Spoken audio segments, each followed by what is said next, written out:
اسلام نے جو عقیدہ دیا وہ صحیح ستھرا اور پاکیزہ عقیدہ دیا کہ جو تم کر رہے ہو لکھا جا رہا ہے، اللہ کے علم میں ہے، کرامن کاتبین الگ لکھ رہے ہیں، تمہارے اعضاء الگ گواہی دیں گے، اور ایک ایک چیز تمہارے سامنے اس دن آ جائے گی۔ بلکہ بندہ جب اپنی معمولی سے معمولی خطا کو بھی دیکھے گا لکھا ہوا تو کہے گا ما لہذا الکتاب لا یغادر صغیرۃ ولا کبیرۃ الا احصاها، ہاں اس کتاب کو کیا ہو گیا، اس نے چھوٹی بڑی کوئی بات نہیں چھوڑی، سب کچھ لکھ دیا۔ تو ایک ایک چیز لکھی جا رہی ہے، قیامت کے دن ہر شے تشت بام ہو جائے گی۔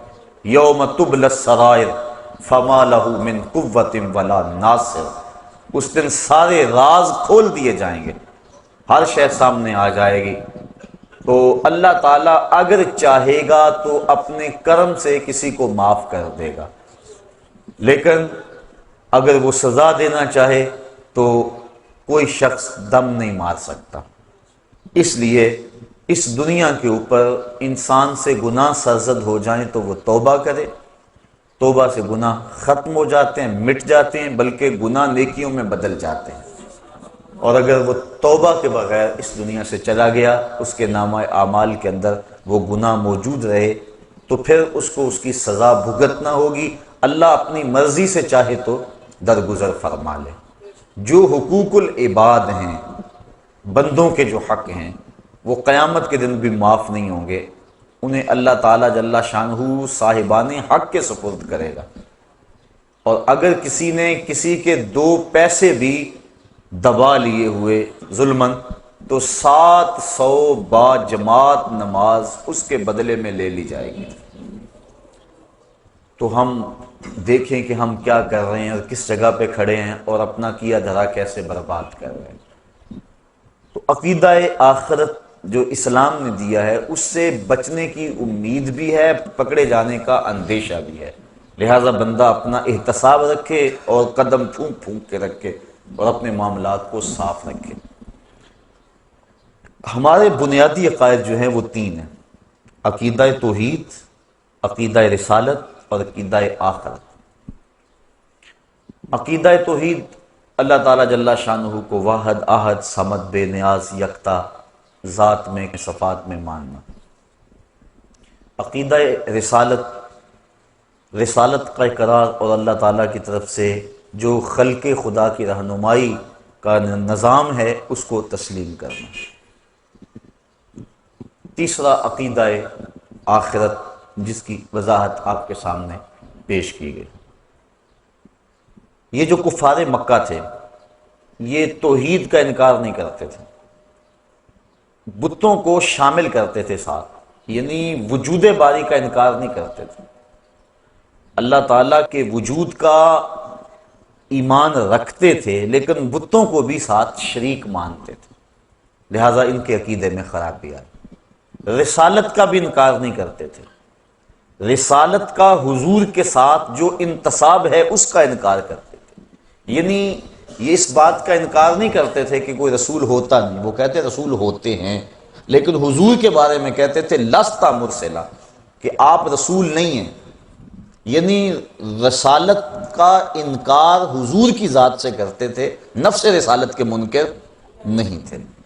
لیکن تیسرا عقیدہ جو ہمارا اسلام کا بنیادی ہے، عقیدہ توحید، اس کا وہ ڈٹ کے انکار کرتے تھے۔ وہ کہتے تھے یہ بات سمجھ سے باہر ہے کہ جب ہم مر جائیں گے ہماری ہڈیاں جو ہے وہ خاک میں مل جائیں گی تو دوبارہ کیسے ہمیں زندہ کیا جائے گا، اس بات کا وہ ڈٹ کے انکار کرتے تھے۔ جتنی بھی مکی آیات ہیں آپ پڑھ لیں، اس میں عقیدہ آخرت کا اس بات زوردار انداز میں کیا گیا۔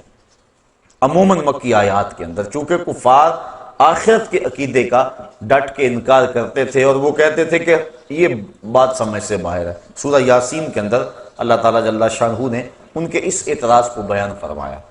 ارشاد ہوا وَضَرَبَ لَنَا مَثَلًا وَنَسِیَ خَلْقَهُ، اس کی مثال کہ جو اپنی خلقت کو، تخلیق کو بھول گیا، کیا کہتا ہے؟ قَالَ مَنْ يُحْيِي الْعِظَامَ وَهِيَ رَمِيمٌ، کہتا ہے ان ہڈیوں کو کون اٹھائے گا جب کہ یہ بوسیدہ ہو جائیں گی، جب خاک میں مل جائیں گی، گودے ختم ہو جائیں گے، ہڈیوں میں مٹی بھر جائے گی، تو ان ہڈیوں کو جوڑ کر دوبارہ انسان کیسے بنے گا؟ یہ وہ اعتراض کرتا ہے۔ قل کالا من یحیی العظام وہی رمیم، کہ کون ان ہڈیوں کو جوڑے گا جبکہ یہ بالکل بوسیدہ ہو جائیں گی۔ قل، اے حبیب آپ فرما دیجئے، یحییھا الذی انشاھا اول مرہ، ان ہڈیوں کو وہی جوڑے گا جب ہڈیاں بھی نہیں تھی جس نے انسان پیدا کر لیا۔ اب تو میٹیریل موجود ہے، بکھرا پڑا ہے، جب میٹیریل بھی موجود نہیں تھا، جب مادہ بھی موجود نہیں تھا، تو جس نے اس کو پیدا کیا اور پھر انسان بنایا، اب اس کے لیے ہڈیوں کو جوڑ کر انسان بنانا کون سا مشکل ہے؟ تو دو لفظی دو ٹوک اور بڑا خوبصورت جواب دیا۔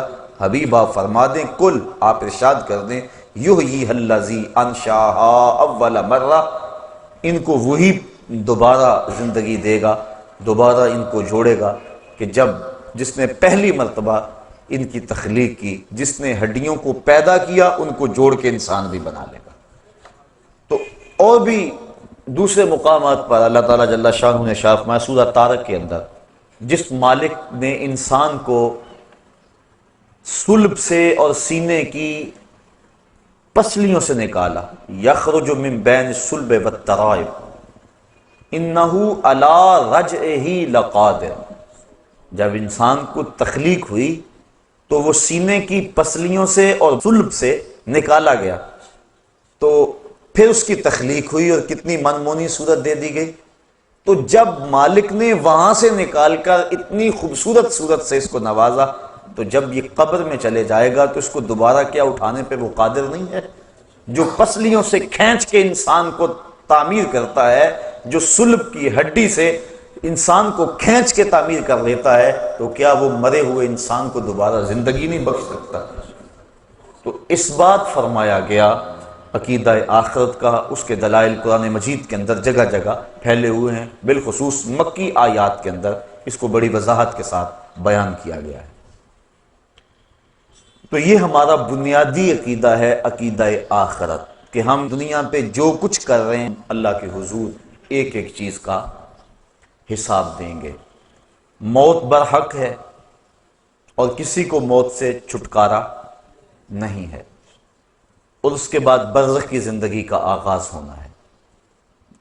قبر یا تو جنت کے باغوں میں سے ایک باغ ہے یا جہنم کے گڑھوں میں سے ایک گڑھا ہے۔ اس کے بعد پھر حشر بپا ہوگا، لوگ قبروں سے اٹھائے جائیں گے۔ حشر کا ایک دن 50,000 سال پہ مشتمل ہوگا۔ ترازو نصب ہوگا، لوگوں کے اعمال تولے جائیں گے، اچھے برے اعمال کا وزن ہوگا۔ آج جو پلڑا بھاری ہوتا ہے وہ نیچے کو جھک جاتا ہے، لیکن میزان کا معاملہ برعکس ہے، جو پلڑا بھاری ہوگا وہ اوپر کو اٹھے گا، چونکہ نیکیاں نور ہوتی ہیں اور نور کی اٹھان اوپر کی طرف ہوتی ہے، تو وہ بھاری پلڑا جو ہے وہ اوپر کی طرف اٹھے گا۔ اس کے بعد پھر پل صراط سے گزرنا ہوگا، اور وہ بال سے باریک ہے، تلوار سے تیز ہے، اور جہنم کی پشت کے اوپر نصب ہے۔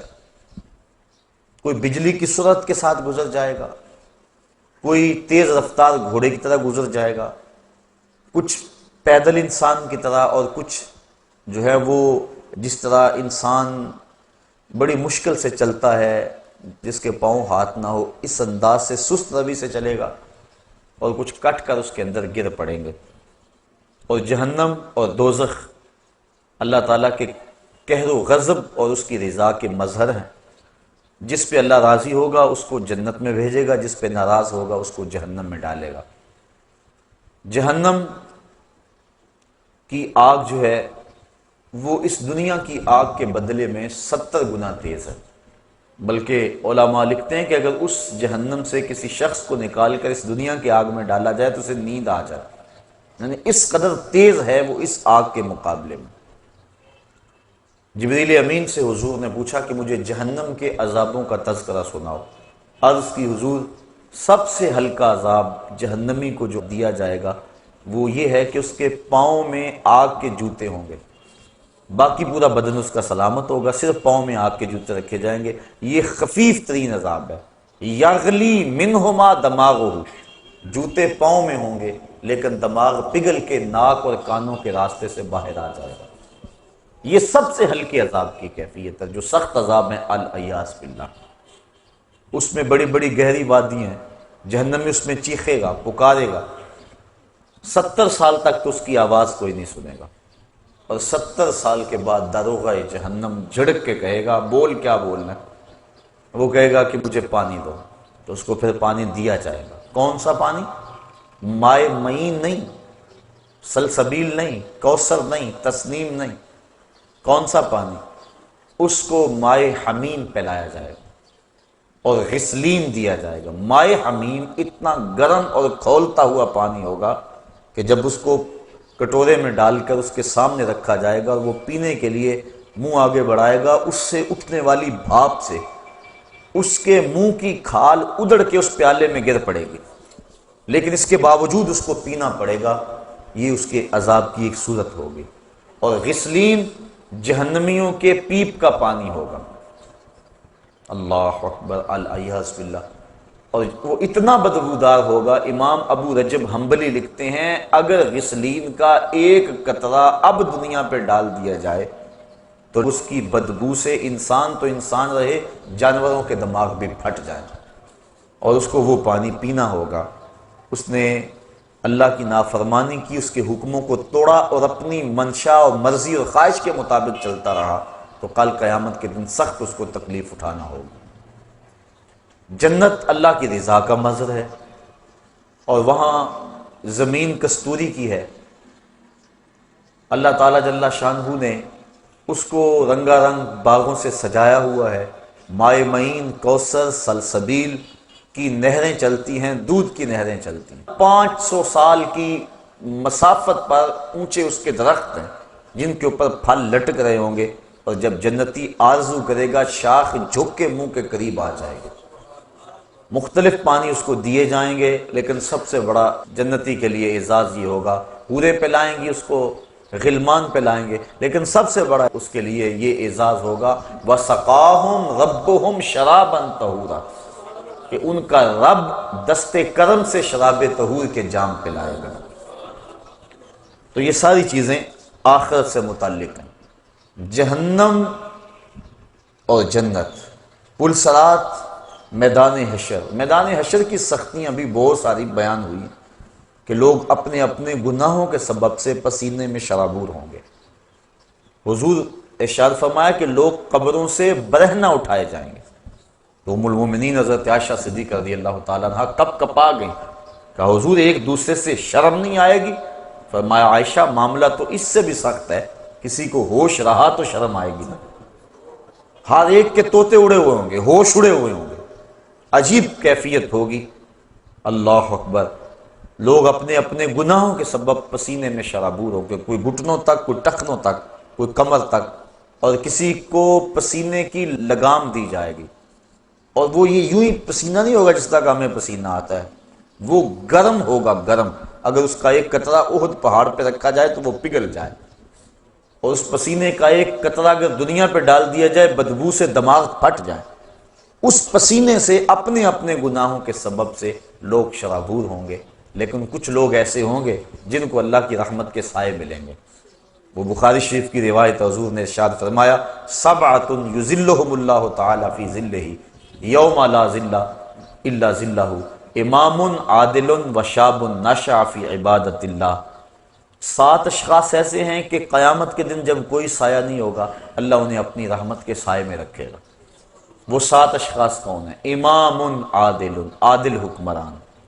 دوسرا وشاب نشأ فی عبادۃ اللہ، وہ جوان جس کی جوانی اللہ کی عبادت میں گزری۔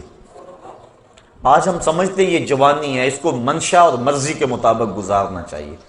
ابھی تو یہ جوانی کی بہاریں ہیں، ترنگ ہے، تو ابھی تو پورا پورا نفع حاصل کرنا چاہیے جوانی سے۔ ابھی سے جا کے مسجد میں بیٹھ جائیں، اللہ اللہ کرنے لگ جائیں، فقیروں کی صحبت میں بیٹھیں، علماء کی مجلس اختیار کریں، اچھی محافل میں پہنچیں۔ یہ تو نہیں نا عمر بھائی، وہ تو عمر آئے گی تو دیکھیں گے۔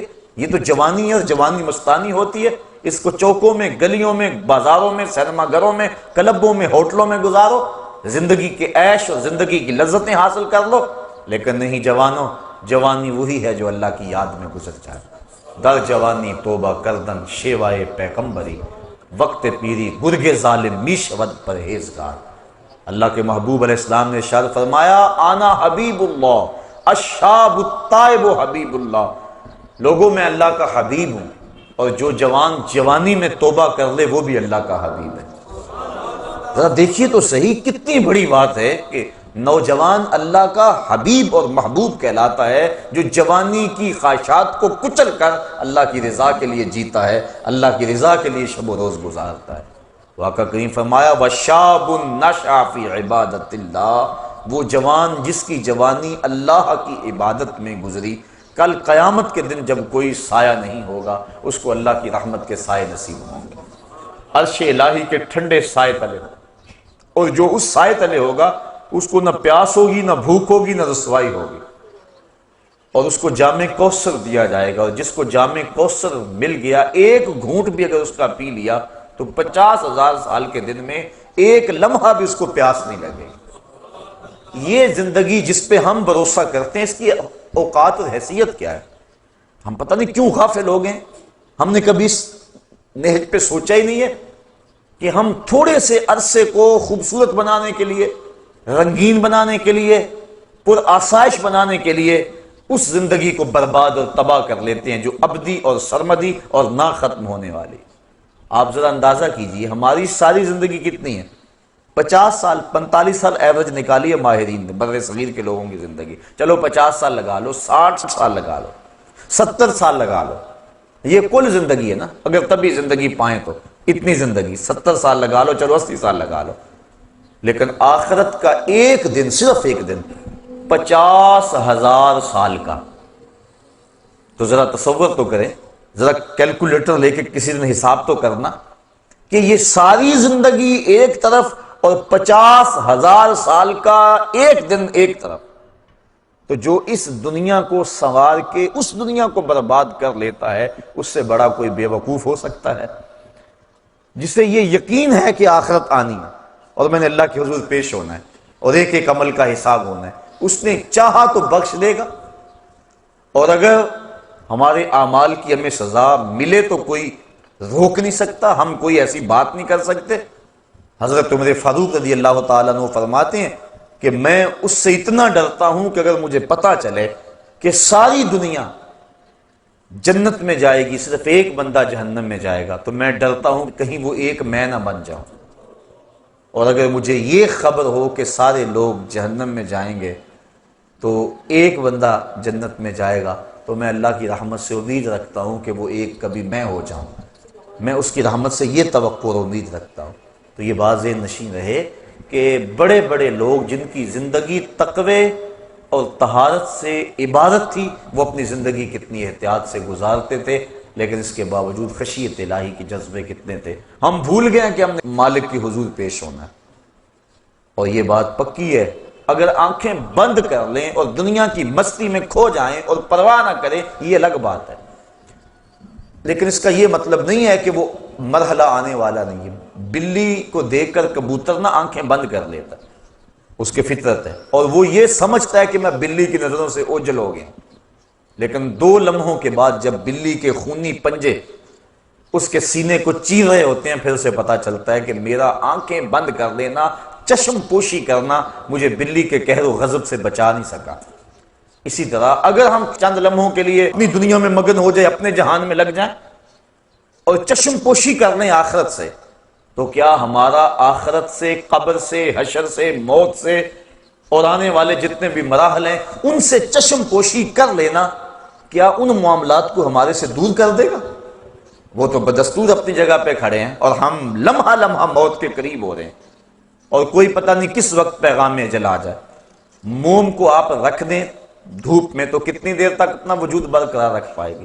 برف قطرہ قطرہ پگھل پگھل کے پگھل جائے گی، جب گنتی الٹی شروع ہو جائے تو پھر کام جلدی 0 تک پہنچ جاتا ہے۔ یہ سانسوں کی گنتی الٹی شروع ہے، زندگی کی برف پگھل رہی ہے، ہم سمجھتے ہیں ہم بڑے ہو رہے ہیں لیکن ہم چھوٹے ہو رہے ہیں، ایک ایک لمحہ ہمارا ایک ایک قدم اٹھنے والا موت کے قریب ہو رہا ہے، اور موت کے قریب ہم پہنچ رہے ہیں، لیکن اس کے باوجود کتنی دیدہ دلیری ہے کہ ہم اس کی تیاری نہیں کرتے۔ وہ شخص کتنا غافل ہے جسے یہ یقین ہے کہ موت آنی ہے اور میں نے اللہ کے حضور پیش ہونا ہے اور میرے ایک ایک عمل کا حساب ہونا ہے، اور پھر وہ پریشان نہیں ہوتا اور اچھے اعمال کی کوشش نہیں کرتا۔ تو آخرت کا عقیدہ ہمیں، جو مسلمانوں کو عقیدہ آخرت دیا گیا ہے، یہ عقیدہ انسان کی زندگی میں عمل کی بہار لاتا ہے، رونق لاتا ہے عمل کی، کہ چلے گئے دوسرے، میں نے بھی چلے جانا ہے اور وہاں ایک ایک ذرے کا حساب لیا جانا ہے۔ ثم لتسألن یومئذ عن النعیم، اس دن ایک ایک نعمت کے بارے میں پوچھا جائے گا۔ آج مجھے بھی موقع ہے، آج آپ کو بھی موقع ہے۔ آج زندگی کی ڈوری لٹکی ہوئی ہے، سانس چل رہی ہے۔ آج اگر توبہ کریں تو توبہ کا دروازہ کھلا ہوا ہے۔ آج اگر ہاتھ پھیلائیں تو مالک قریب ہو کے بندوں کی سن رہا ہے۔ ابھی مغرب سے سورج طلوع نہیں ہوا، ابھی باب توبہ واہ ہے، کھلا ہوا ہے، ہماری زندگی، صحت، سب کچھ موجود ہے۔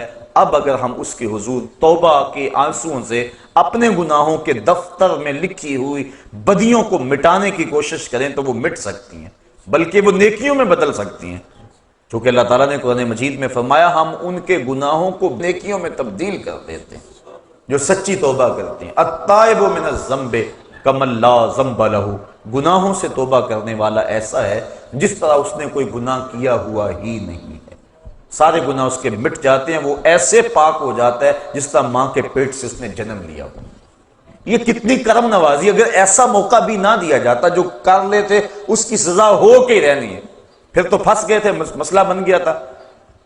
لیکن یہاں ہے تم نے جتنے مرضی گناہ کیے ہیں، آؤ مالک کی چوکھٹ پہ آ جاؤ، ندامت کا اظہار کرو، شرمسار ہو جاؤ اور ہاتھ پھیلا کے کہو مالک ہم سے غلطی ہوگی، ہم تجھے بھولے رہے، دنیا کی بھول بھلائیوں میں پھنسے رہے، ہمیں پتہ ہی نہیں کھتے تیرے حضور ہم نے پیش ہونا ہے، اور اس کا اذعان و یقین تو تھا، لیکن شیطان نے ایسی غفلت طاری کر دی کہ ہم سے کتنی خطائیں سازد ہوگی۔ اب دیکھ تیرے بندے پلٹ کے بالآخر تیری چوکھٹ پہ آ گیا نا، مالک تو کریم ہے، ہمیں معاف کر دے۔ اللہ تعالیٰ فرشتوں کو کہتا ہے میرے فرشتوں دیکھو یہ میرا بندہ بالآخر میرے در پہ ہی آیا ہے نا، تم گواہ ہو جاؤ میں نے اپنے اس بندے کی مغفرت فرما دی۔ آقا کریم صلی اللہ علیہ وسلم نے ارشاد فرمایا جب کوئی بندہ جنگل میں جا رہا ہو تو جنگل کے اندر اس کا اونٹ گم ہو جائے، جس کے اوپر اس کے کھانے کا سامان بھی تھا، اس کے پینے کا پانی بھی تھا، اور وہ سو گیا، اونٹ گم ہو گیا۔ اب وہ اٹھا دائیں بائیں دیکھا، اونٹ نہیں مل رہا، صحرا ہے، اب اس کا کھانا بھی وہی، پانی بھی وہی اسی اونٹ پہ۔ اب وہ موت کا انتظار کرنے لگا تھک ہار کے، اور اچانک اس کی آنکھ لگ گئی۔ پھر جب اس کی آنکھ کھلی تو اونٹ جو ہے وہ اس کے پاس کھڑا تھا، تو وہ بڑا خوش ہوا اور کہنے لگا اے اللہ میں تیرا رب اور تو میرا بندہ۔ کہنا تو یہ تھا نا کہ میں تیرا بندہ اور تو میرا رب۔ تو اس نے جلدی میں اور اس قدر سے خوشی ہوئی کہ خوشی سے مغلوب ہو گیا، اور اسے لفظ بھی یاد نہ رہے کہ میں کیا کہہ رہا ہوں، تو اس نے یہ کہہ دیا کہ اے میرے اللہ تو میرا بندہ اور میں تیرا رب، یعنی اس نے یہ خوشی سے کہا، اس قدر مغلوب ہو گیا۔ تو فرمایا کہ صحابہ اس بندے کو جب اونٹ مل گیا اور اس نے مغلوب ہو کے یہ بات کہی، بتاؤ اس کو اونٹ ملنے سے کتنی خوشی ہوئی؟ کہا کہ حضور بہت زیادہ۔ فرمایا جس قدر اونٹ ملنے سے اس کو خوشی ہوئی، جب بندہ توبہ کرتا ہے اللہ اس سے بھی زیادہ خوش ہوتا ہے۔ تو ذرا دیکھو تو صحیح، بلا جس نے جرم کیا ہوا ہو، جو بھاگا ہوا ہو، جب پلٹ کے آئے تو کیا حالت ہوتی؟ باپ کے گھر سے بھاگا ہو یا ماں کے پاس سے بھاگا ہو، استاد سے بھاگا ہو یا تھانے سے بھاگا ہو، جیل خانہ سے بھاگ گیا ہو یا کسی اور جگہ سے بھاگ گیا ہو، بھاگا جب پلٹ کے آتا ہے تو اسے پتہ ہوتا ہے کہ میرے ساتھ کیا سلوک ہونے والا ہے، لیکن یہ در ایسا در ہے جب بھاگا ہوا پلٹ کے آتا ہے اللہ کی رحمت بڑھ کے اس کا استقبال کرتی، میرے بندے تو واپس آ گیا ہے، تو اللہ تعالیٰ جل شانہ کی رحمتیں بڑھ کر اپنے اس بندے کا استقبال کرتی ہیں۔